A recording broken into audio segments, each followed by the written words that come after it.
Black Gold Farms, my brother and my sister and myself make up the fourth generation of our family business, still 100% family owned. We started in 1928 in the Red River Valley, North Dakota. So that's where I'm from originally. And so we had that in 1928, we had 10 acres of seed potatoes. And we've grown into what we are today. Along the way, we used to have a lot of Angus cattle, too, registered Angus cattle. We had a registered Angus cattle herd back until 1986. The term black gold comes from two things, or a couple things. In 1969, I believe, is when the name came about, and the black is the color of the soil in the Red River Valley, North Dakota, as well as the black Angus cattle we were raising at the time. And the gold was the relative value of the cattle and the gold-colored Kennebec potatoes we were raising at the time. Mm-hmm. So that's how black gold came about. And then in 1986, Dad had some decisions to make. The cattle deal wasn't doing too well, and there was an opportunity to go down south and grow some potatoes in Missouri, actually, up around Sikeston. And so he chose to do that. We sold the cattle, and that was our first foray outside of North Dakota. So that took a few years to figure out, and as we've grown, we currently farm, I think, in 11 states, and it's all of our business is driven from what customers want.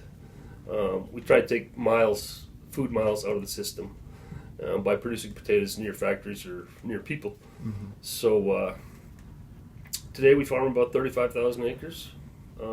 Primarily still potatoes. We do grow some sweet potatoes in Louisiana too. We got into sweet potatoes about 8 or 9 years ago. We got a sweet potato farm in Louisiana. We grow some here in Missouri too, in Arkansas. They are the ones we grow here are for making French fries.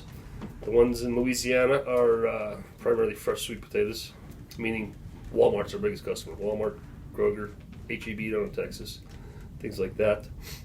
Sometimes if I could advocate a little bit for our business and our industry,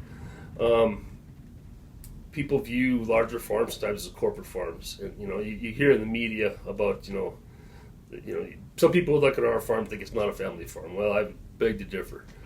It's totally a family farm, and we work our best to treat our employees as part of the family, and that's a lot of what we do.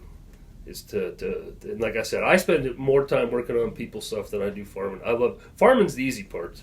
I say easy.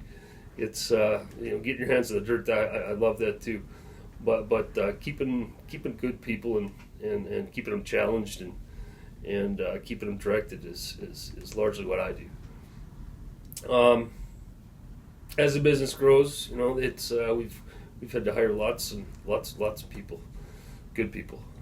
And that's by far the biggest challenge. As agriculture consolidates, there's becoming, it's like everything else with grocery stores, with our vendors that we buy chemicals and fertilizer from. They're consolidating, and that's happening in agriculture too. So there's not nearly as many potato farmers around as there used to be. So I've been fortunate over the past year as the chairman of Potatoes USA, which is the promotional board in the United States for potatoes. As we are a family farm, I have, like I said, a brother and a sister. I've got 3 daughters, which my brother has 4 daughters, and my sister has 1 daughter. So that gives my dad 8 grandchildren, and they're all girls, which is kind of interesting. We oftentimes ask, well, who's going to take over the farm? Well, we're giving them every opportunity to be a part of our business. So I've had my daughter out here grading potatoes a little bit, which she didn't totally enjoy, but she'll be back. So matter of fact, we have my family. We have a board of directors, and that's one thing we talk about is how, as the next generation comes along, of course, because it was. There's more people now, so how do we facilitate them to be a part of the business? Not only that, but give them the opportunity, but not while sacrificing the business, because there's when we talk about the family, the business supports our family, but it also supports those several hundred people that work with us. And if the business isn't successful, then they're not successful either. So it's important that as we work in this multi-generational world, that we plan and provide and educate so we can maintain what we do.